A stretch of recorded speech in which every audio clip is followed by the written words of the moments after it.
And Senator Rand Paul, giving the Tea Party's response to the State of the Union, offered a surprising yet simple solution to America's debt problems: common sense. Parties will have to agree to cut. We have to work together, or we'll never fix our fiscal mess. Bipartisanship is not what is missing in Washington. Common sense is. Trillion-dollar deficits hurt us all.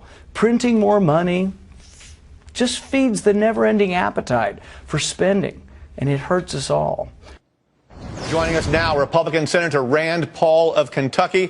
Thank you for being with us, Senator. I'm going to start you off with a chance to mint your own Mark Twain quote. I kind of had the feeling that maybe the Tea Party had kind of fizzled and was on the way to dying. What do you say about that?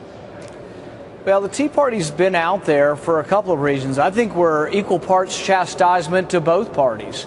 And both parties need to learn that we have to cut spending and that we have to give up on our sacred cows. But I was particularly insulted by the president last night saying that he's cut the deficit by $2 trillion. What planet does he live on? So he added $6 trillion to debt. What did he do? Because he didn't add $8 trillion, he saved us $2 trillion? It's absurd. I can't believe more people don't challenge him on this. Yes, I see. Now, to your credit, you attack both parties as being part of this spending problem. But in terms of actually trying to get something done inside the Senate, are you offending the Republican colleagues that you need to work with to try to reach some compromises with the Dems? Not necessarily. I think if you talk to Republicans, they'll acknowledge that during the Bush years, there were a lot of new federal programs added. But right now, it's gone up exponentially. And we have to address the problems because we're getting dangerously close to a point of insolvency. So I think most of my colleagues are with me on this, that we do have to cut spending.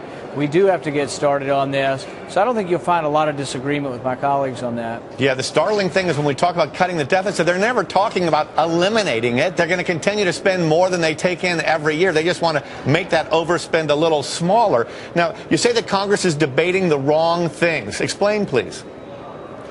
Well, a lot of times we're talking about slowing down the rate of growth of government, and that's all of these things. The sequester, that everybody's like pulling their hair out thinking it'll be a disaster. The sequester doesn't even cut any spending. The sequester slows down the rate of growth, but government will still grow by nearly $8 trillion, $7 to $8 trillion over 10 years of growth of government with the sequester. The sequester is not even enough to stave off another credit downgrade, which I think we're going to get, unless we really truly start balancing our budget. Yeah, let's remember that credit downgrade had absolutely no impact to the downside for us. A 10-year Treasury is actually lower now than they were before the downgrade, but they should have gone up. Now, in the meltdown of 1937, we were recovering from the Great Depression. And what happened is government got religion too soon on spending and deficits and worrying about it, and that made business pull back. That made stocks plunge 50%. Is there any chance that we got religion too soon on spending now? We've talked about it so much that it's hurting business confidence. I don't think we've gotten any religion on spending. We haven't cut any spending. We're not in danger of doing anything through the spending side that would hurt the economy. That's an old Keynesian argument that government spending somehow is increasing the wealth of the country. It's an illusion.